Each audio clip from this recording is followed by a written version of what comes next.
Баткенден келген Рахманбердиев Жамалдин мырза, айтып өттіңіз, бардық қырғызстандықтарға разышылығыңызды айттыңыз.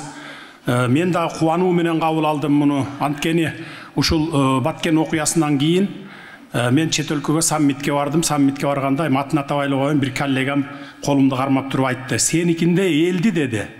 Жөн эле келип жерин басып алам деп келген, бул акылсыздык деди. Мындай ыкчам уюшулган, ушундай ынтымактуу элди эч ким басып ала албайт. Мен да жүрөгүм менен кубандым да кадимкидей. Бул баарыбыздын бул ынтымагыбыз. Мектеп керек дейт, азыр китепканада тарбияланып жатат дейт. Ушул мектепти кабинет министрлер кабинети кийинки жылга сөзсүз киргизгиле. Эгерде мектеп жок болсо, биринчи очередке койгула, кезекке китепканада окуган болбойт мындай.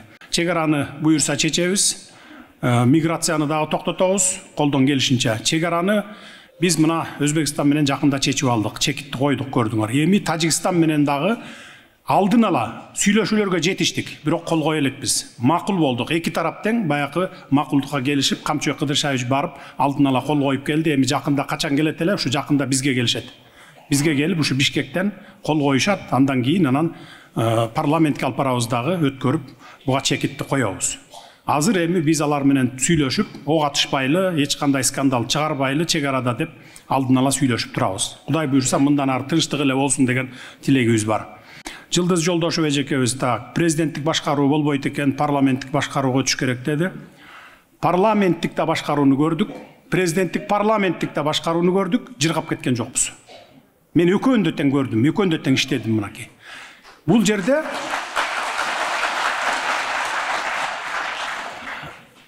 үч баштуу бийлик болду буга чейин. Билесиңер, 10 жылда, акыркы 10-чу жылдан 20-чы жылга чейин. Парламент өзүнчө бийлик, эле монстр болуп алды. Андан өкмөт, анан президент өзүнчө эле.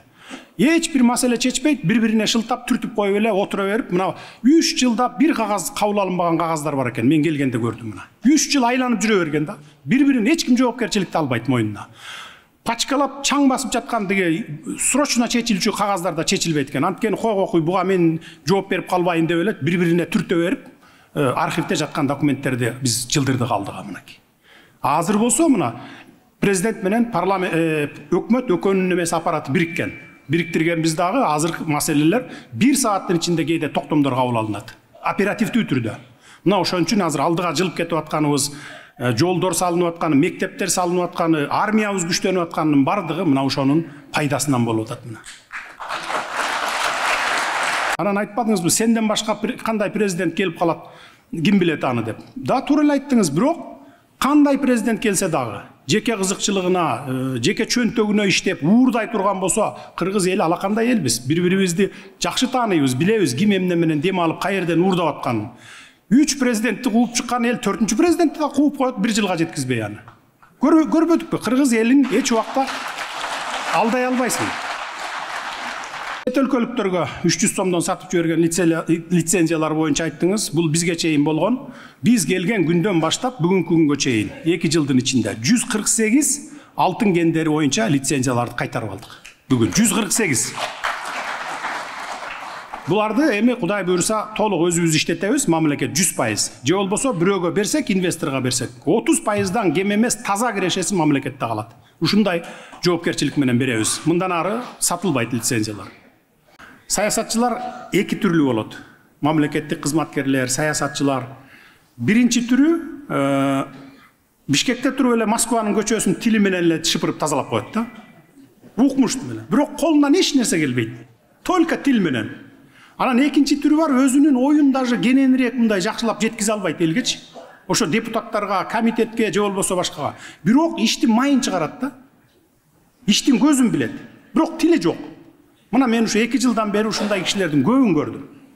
Анан бая жооп бере албай калса эле, бул болбогон кадрды коюп алыптыр, анан тигиби деп эле. Мен ишин караймын. Министрди дагы, замын да, губернатор, акимдерди да, губернаторлор да бар, жакшы иштей албай аткан акимдер да бар.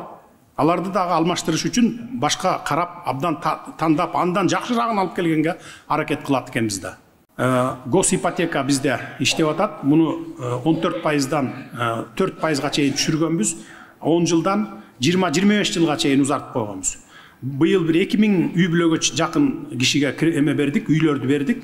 Кудай буйрса эмдиги жылы мындан да көп бергенге аракет кылабыз. Анан мен азыр чет өлкөдөн ГИКке кредит алып келип берип атам. Карыз акчап келип, ошону менен ар бир райондун центринда жерлерди бөлдүрүп атабыз азыр. Бир 20дан ашык райондо жер бөлүнүп даяр турат. 32 шаардан, кичи шаарлардан, анан 7 облустун борборлорунан жерлерди бөлдүртүп атам. Бир моментте массалык түрдө 5 этаж үйлөрдү салабыз. Ошолорду биз ипотекага беребиз. Мугалим анан госслужащийлерге эмес, бардык мигранттарга дагы, базарда отурганына дагы биз 20-25 жылга чейин үйлөрдү беребиз. Ошо менен биз ички миграцияны токтотуп калабыз. Силердин ар бир сүйлөгөнүңүздөр тигине тетиги жерге немеге түштү, стенограммага. Эми муну алабыз дагы биз. Сөз бүтелек отура тургула. Орг отдел алат биздин. Азыр неменин секретариаты жок да. Орг отдел алат дагы бүт баарын отуруп алып, бир ай отуруп алып туруп кескилеп, баягы бириктирип, баарын кимге, кайсы министрликтерге тиешелүү агам берет, өкмөткө тиешелүүсүн буларга берет, парламентке тиешесин, парламентке, мага тиешесин мага. Муну эмдиги жылга чейин аткарабыз, Кудай буйрса, колубуздан келишинче.